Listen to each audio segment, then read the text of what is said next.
This is the Leadership Lens with Tilamazua Piri. Good morning, everyone, and thank you for joining us this morning on the Leadership Lens podcast. I'm your host, Tilamazua Piri. With us this morning, we have Honorable Mulambo Haimbe, who is the Minister of Foreign Affairs and International Cooperation, joining us this morning. How are you? Good morning. Thanks, Tila. Good morning to our viewers, followers. I'm good. How are you doing this morning? I'm good, thank you.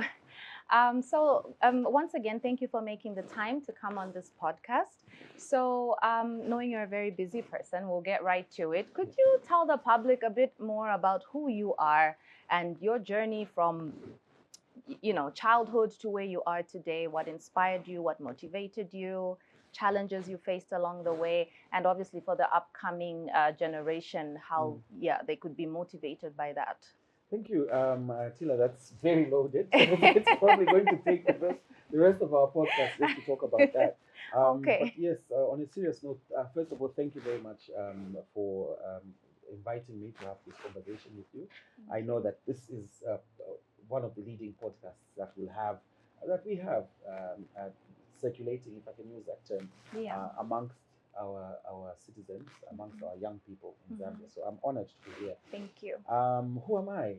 Basically a Zambian citizen that has gone through probably what many of other Zambian citizens have gone through in terms of the educational background, in terms of life experiences that I've gone through. So probably a number of people already know because we've been talking about this for a few years. Okay. I'm a product of a family, a Zambian family. My mom was from Northwestern Province. She passed away in 2014.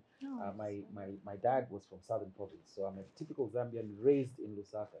And I think it's important to mention this because we're seeing a lot of a confused approach from our citizens in terms of where you and I come from and how it's important. The critical thing is that we are Zambian.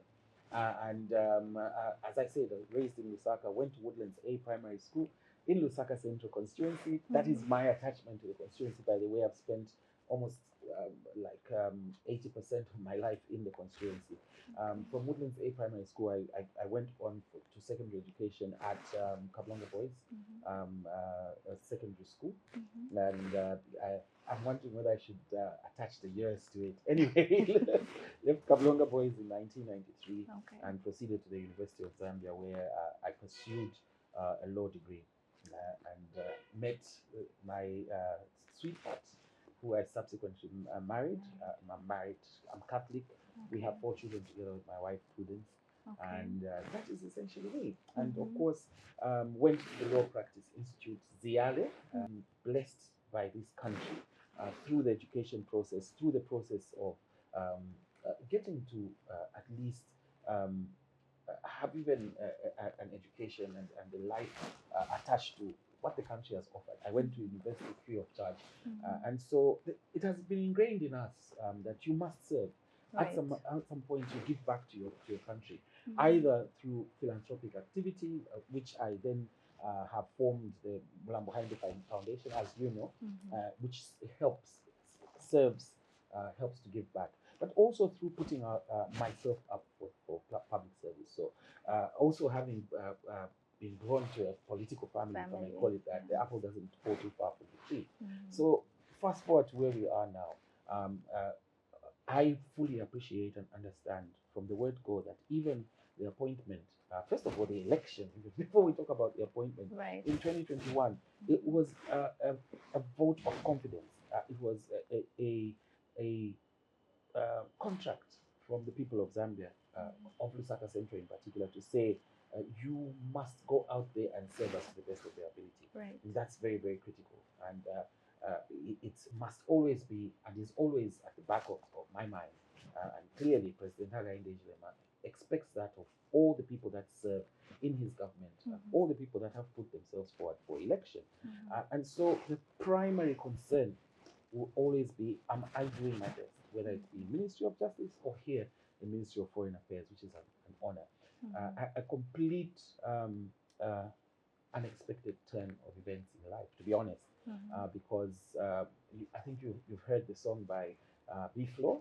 Dear Mama. I have. Yes, I don't know whether that's the correct title, but anyway, I'm sure the viewers Will will know be able it. to know Yeah. what I mean. You're dining with kings and queens, Right. as the song says.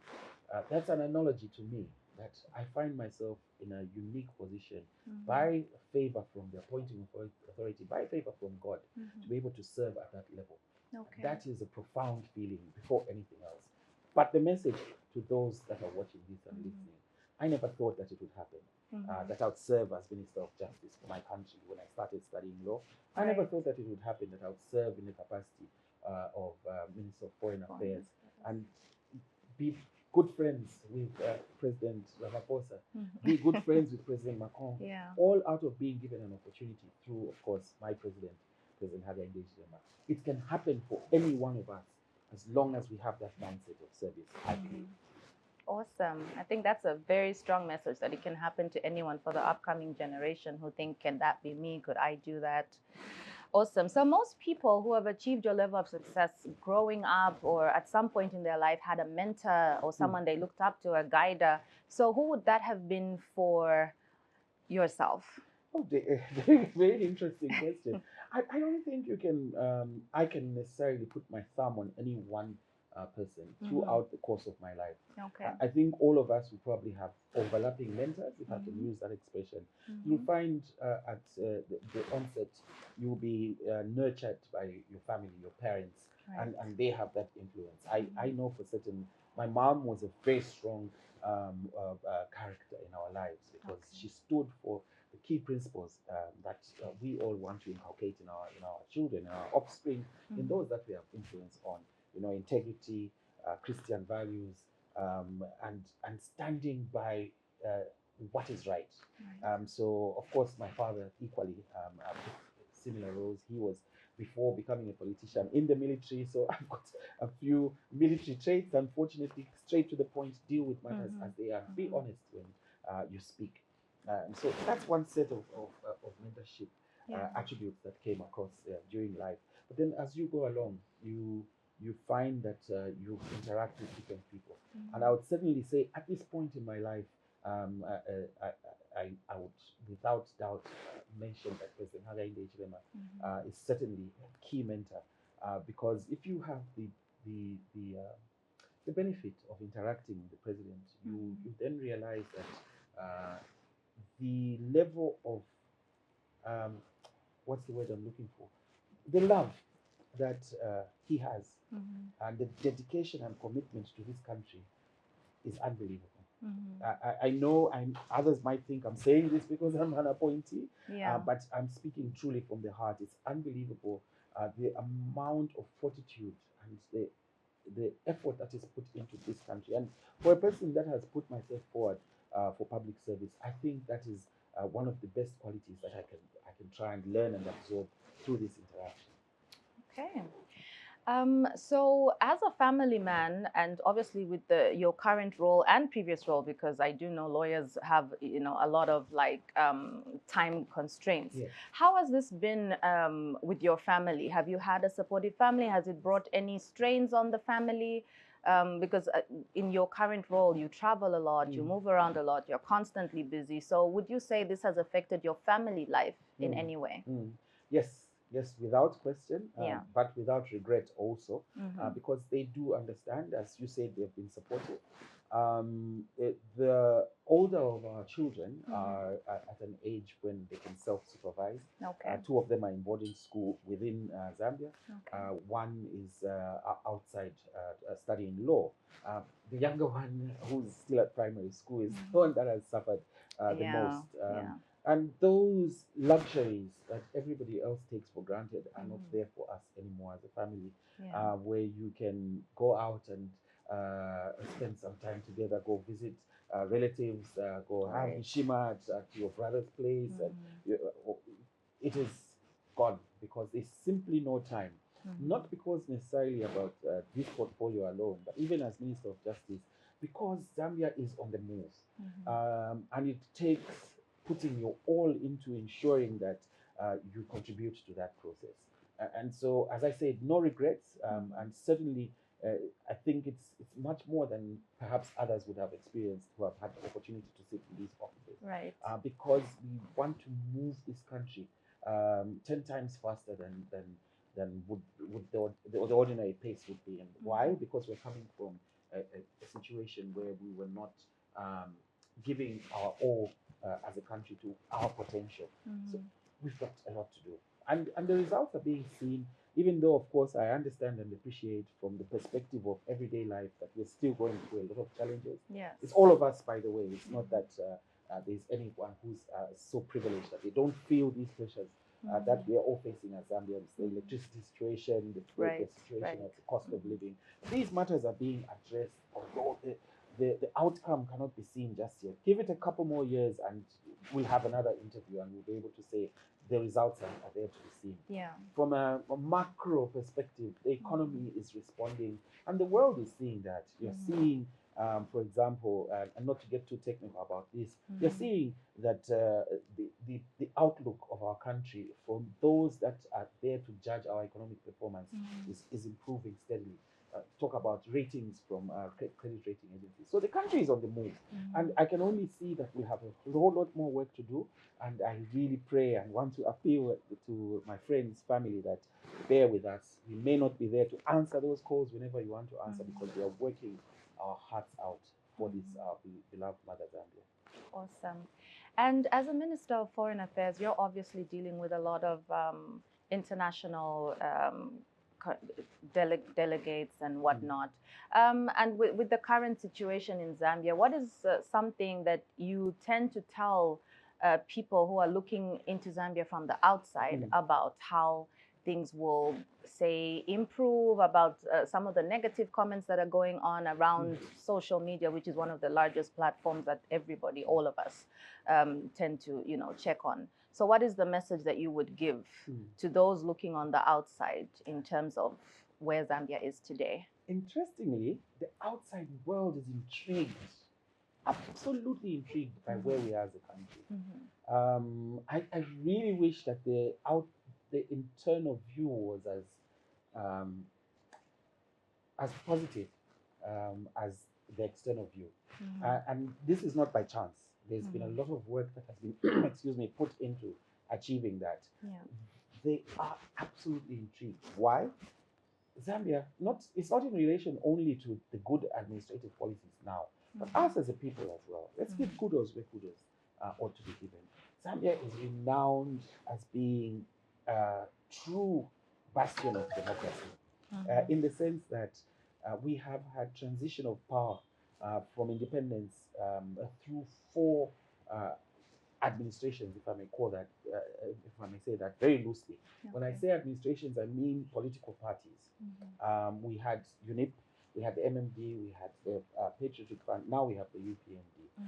There has been not a single drop of blood that has been shed and throughout that process. 7 presidents as we speak, not a single drop of blood that has been shed. That is a unique attribute for our country, and the rest of the world is watching and saying, wow, what is special about these people? Come to the country itself. Look at our resource endowment. Look at our people, just ourselves, from a people-to-people perspective. We are warm, friendly, reliable people with a relatively secure country compared to everywhere else. We are actually a gem. And what we are saying now, as part of our foreign policy, is to invite the world out there to take a closer look. And that's why you see the attention that we are receiving. We are having state visits from Africa, from beyond Africa. You are having high-level visits throughout, at presidential, below presidential level. That is an interest in the country that cannot be taken away. And the message simply is that we are open for business. Zambia child. Okay. So we've heard all the positives about Zambia and whatnot. So as someone who is part of the current government, what are the negatives? Of course, I already alluded to a couple of them. The fact that the well-being of our people has not reached the level that we wanted to reach. And that they are feeling that, because we're all there for one thing only, the well-being of our people, the well-being of our country, that we must all move together, that nobody is left behind, that we advance. That is what we are there for, that's what the core. And the fact that we still have a situation where we haven't attained that yet is always going to give us sleepless nights. So I think that's a critical aspect. Yeah. I think also that but despite the many policies, we still have a huge challenge in terms of our biggest constituency, which is the youth. Right. I feel that that is something that a lot more attention must be put into. Of course, the free education policy, the deliberate effort to ensure that those that make it into tertiary institution are properly looked after in terms of the reinstatement of meal allowances and other benefits to the students are positive. But then once they transition from there, we have to do a little bit more in order to give them opportunities, having gotten training, whether it be at tertiary level or through programs like CDF, where you have a lot more blue collar training, skills training.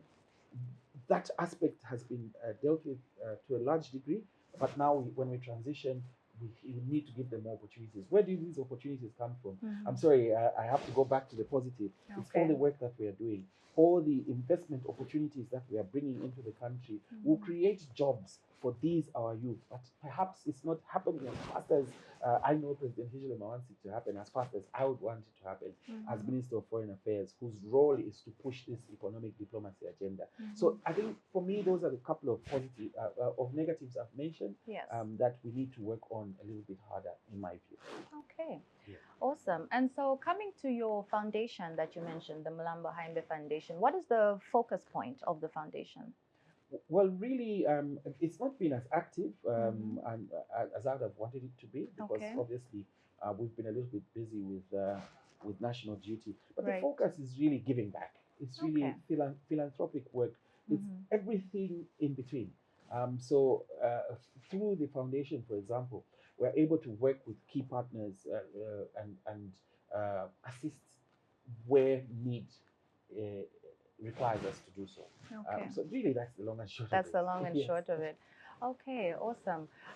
So if you were not a lawyer or a minister, what other field do you think, or what other road do you think you would have taken, career-wise? I think I would have been a musician.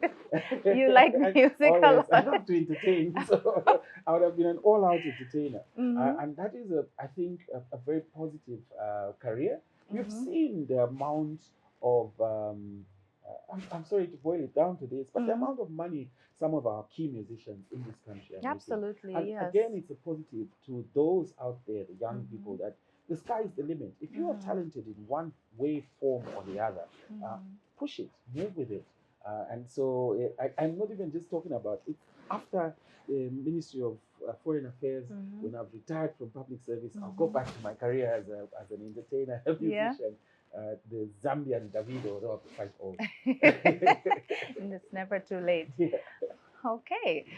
So could you tell our viewers something about you that most people wouldn't know? But now with public service, I think everybody knows everything about you. So there's no skeleton in the closet that people will come rattling out. Touch wood, no. Okay, awesome. So finally, if you could just like give a word to the viewers of, I don't know, encouragement.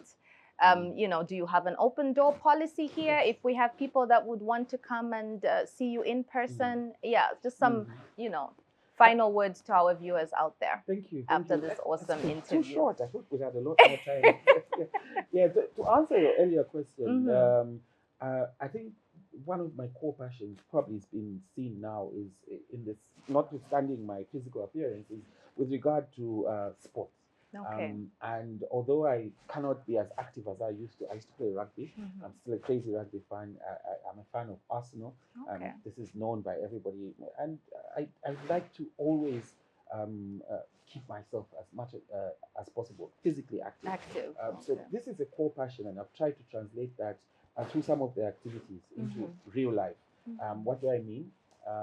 Constantly from the time that I started to offer myself for public service way back 2012 and beyond. We have, with partners, always try to support sporting activity. Okay. And this again is perhaps a clarion call to the young people that there is talent out there that you can culture and move away from the proverbial vices that we find ourselves in. So for me, that is an area that I have a lot of interest.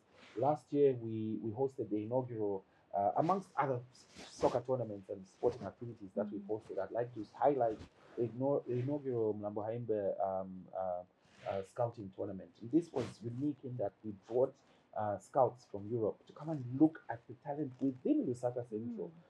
That would ordinarily not even be looked at. Those young people that play on the dusty pitches, that otherwise would never have a professional look at them. They were given an opportunity to showcase their talent. 480 participated in the inaugural tournament. 2 were chosen, went for trials to Georgia, paid for by myself and the foundation with the assistance of partners.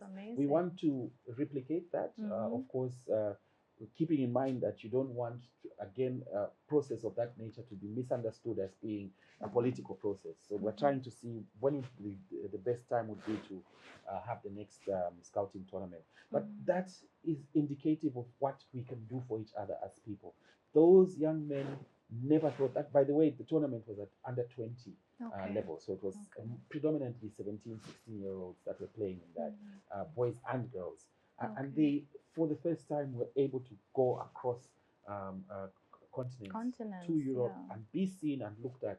And unfortunately, they were not chosen to remain, but the opportunity was there to be given. And just the experience will motivate them. And their colleagues that they play with in Bauleni, in Chilulu, in these areas that nobody ordinarily looks at, were able to say, it is possible also for us through this avenue to make something of ourselves. So for me, that's a key passion.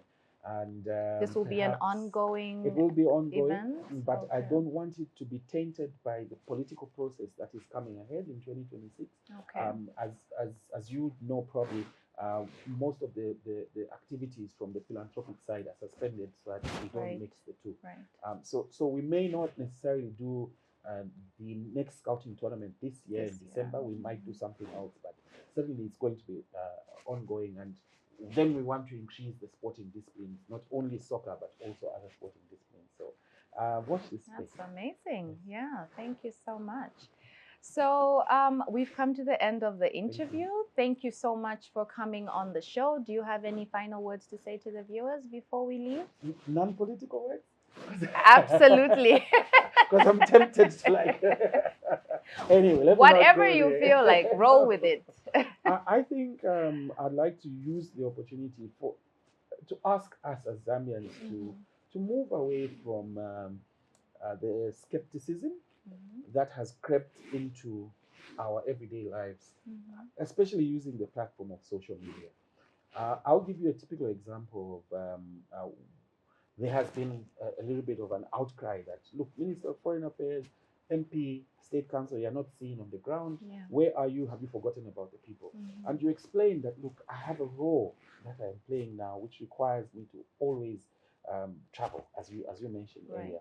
It doesn't mean that I'm not with you in spirit and not with you in terms of my obligations on the ground. And that has not been taken the way it ought to be. There's skepticism that has crept into that. You are enjoying, you're traveling all over the world. It's not about that. It's about service. It's about doing what must be done. And so if we're able to peel off some of those misconceptions, we should be able to see what I am doing in terms of serving my country, my people, my friends, my relatives, my family, ultimately. Let us take a positive lens, beg pardon, to how we look at the work that we're doing. And that is not to say that we are perfect and that we're not to be criticized, but let's be criticized fairly and let us be looked at from that perspective. Not where today you're handing over for the first time a 1x6 upstairs classroom block in Bauleni, never seen before, and a young person says, Mwakamba late. No, let's be realistic and say we are seeing these things being done. We accept that this is good work that's being done. However, we would like you to concentrate more on this. It's fair. That way we can all work and we encourage one another and we deliver the best way we can. Right. Thank you. Oh, thank you so much. This has been really informative.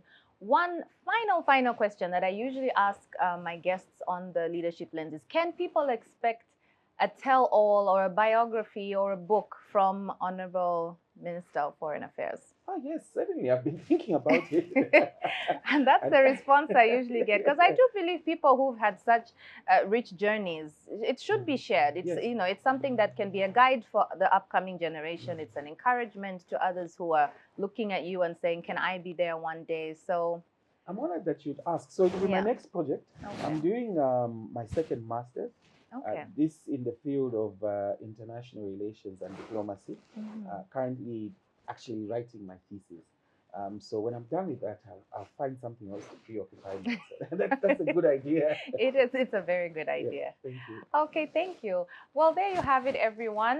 This has been Honorable Mulambo Haimbe, Minister of Foreign Affairs and International Cooperation, who joined us this morning on this amazing interview. I hope you've gotten a good look into the person behind the title. I've been your host, Tilamazo Wapiri. Until our next podcast, we look forward to seeing you. Thank you for tuning in. Thank you and goodbye. Thank you.